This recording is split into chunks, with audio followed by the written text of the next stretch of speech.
દહેગામ શહેર સહિત સમગ્ર ગુજરાતમાં છેલ્લા 2 દિવસથી સતત ધીમી ધારે વરસાદ વરસી રહ્યો છે.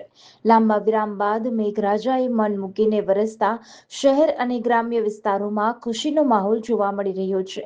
જો કે અતિશય વરસાદને કારણે દહેગામના અનેક નીચાણવાળા વિસ્તારોમાં વરસાદી પાણી ભરાઈ જતા સ્થાનિક નાગરિકોને હાલાકીનો સામનો કરવો પડી રહ્યો છે.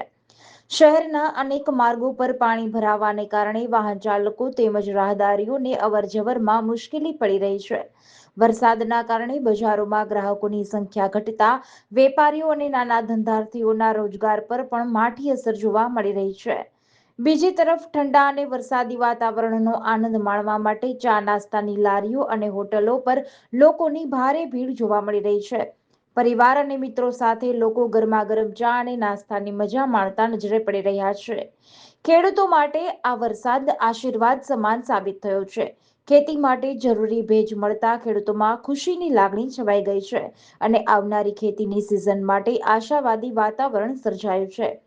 એકંદરે દહેગામમાં વરસાદે એક તરફ જનજીવનને પ્રભાવિત કર્યું છે અને ધંધા રોજગાર પર અસર પહોંચાડી છે, તો બીજી તરફ લાંબા સમય બાદ આવેલા વરસાદથી નાગરિકોમાં આનંદ અને ખેડૂતોમાં નવી આશાનું સંચાર કર્યું છે. જીડીસી ન્યૂઝ સાથે અગરસિંહ ચૌહાણ, હરસોલી, દહેગામ.